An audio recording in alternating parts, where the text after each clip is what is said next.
Ant-Man and the Wasp, directed by Peyton Reed, once again is the newest film in the MCU and is a sequel to the 2015 film Ant-Man. This time Ant-Man officially has a new crime-fighting partner in the Wasp, played by Evangeline Lilly, and they're trying to make it to the quantum realm to find her mother, Hank Pym's wife, who was lost there some time ago. However, there's an evil villain named Ghost who can phase through walls and has her own mission that conflicts with the Pym crew. Before long, these two sides are battling it out in an effort to achieve their own quantum-related goals. Alright, so Ant-Man and the Wasp, and I really cannot pronounce Wasp correctly. Wasp, I don't know if it's like an accent or something, but either way, you guys know me by now. Almost every Marvel movie that comes out is a movie that I'm looking forward to. I don't think I'm alone in that, because I just get the feeling that a lot of us have a major investment in these characters and just what happens in them and how they develop and grow. It might just be the crazy box office numbers that has me thinking that, but regardless, the point is that it feels like there's a majorly heavy investment in all these Marvel movies right now. It's interesting too, because considering this is a film that came out directly after Infinity War, it's got a major burden on its shoulders. I loved everything about Infinity War. I think it's probably my new favorite movie, period, which is saying something. But I will say that it's important to expect something totally different out of this film. Ant-Man and the Wasp is not as big, it's not as dark, and it's not as exciting. It takes a much lighter approach. This is a movie that places a heavy emphasis on fun, whereas Infinity War placed a heavy emphasis on the darker elements of the story that just sought to provide payoff for your 10-year investment. This Ant-Man film felt very similar to the first Ant-Man film in that it's a fairly small-scale story that focuses on a few characters and just makes sure that the majority of what it does for laughs. There's definitely plenty of serious moments that are thrown in here to sort of balance out this story, but this movie does kind of feel like Thor Ragnarok, and that its first and foremost obvious goal here is to make you laugh. And that's honestly fine with me as long as that balance is there, because the first Ant-Man wasn't all that different, albeit a little less funny the first time around with a little more emphasis on the serious stuff, but this sequel just has more attempts at being funny and thus more failure in trying to do so. But despite some jokes being there that just aren't all that effective and don't land, this still is a very funny film that's hard to overlook as one of the funniest the MCU has delivered thus far. Sometimes I feel like Marvel can get in their own way with the timing of their jokes, and the sheer overload of jokes is kind of happening in Guardians 2 a little bit, and it happens in Ragnarok 2, at least for me. But overall, the comedy efforts still do work here in this Ant-Man film. This movie's funny, and most importantly, it's fun. It's a good time that can be enjoyed by all ages, which is the main draw here. But that's just to let you know that this is definitely a comedy first and a superhero movie second.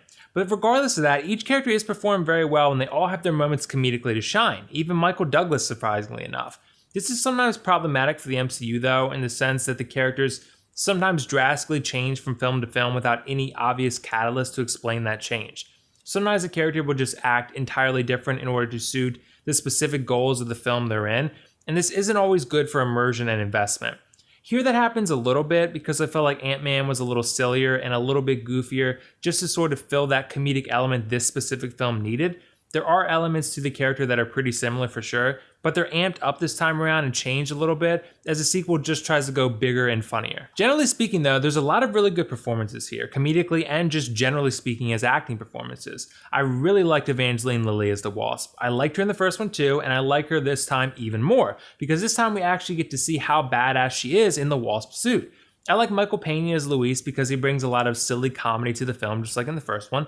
Michael Douglas is always good in pretty much everything, and I really love Ghost. Ghost, who is played by Hannah John Kamen, whose name I'm pretty sure I'm pronouncing correctly, but I'm not quite 100% sure. Regardless, she's another step in the right direction for Marvel villains. She's sympathetic and she has a reason for doing what she does, and it's easy to understand why she goes to such lengths to achieve those goals.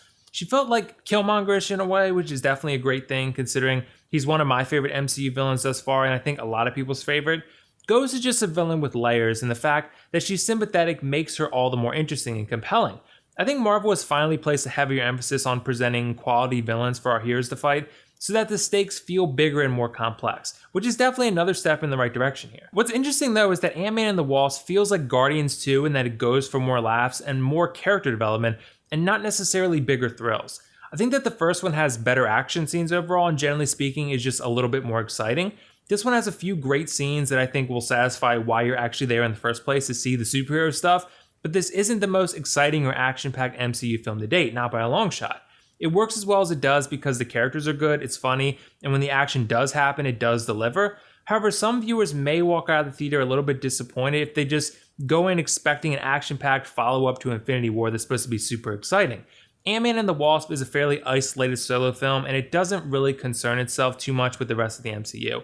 is not as big and it's not as exciting as Infinity War. And it's important to just manage your expectations in terms of just how grand you expect this film to be. It's a small scale story this time around. If I had to pick, I feel like the first one is slightly better, but it truly is a neck and neck kind of deal. They're pretty much the exact same quality level, and that's somewhere around like the lower third of the MCU at this point.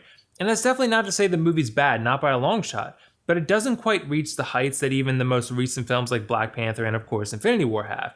Despite that though, I did have a great time with this one, and I think casual fans will enjoy it even more than probably the diehard MCU fans.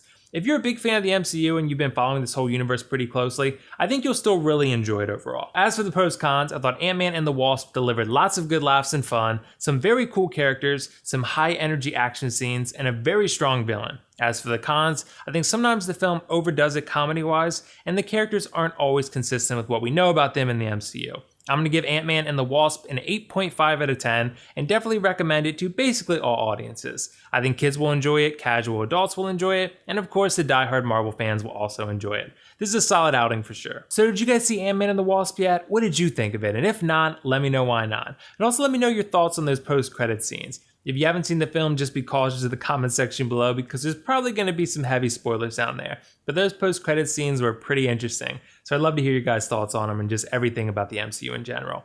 Either way, this is WillFoxification signing off. See you in the next video.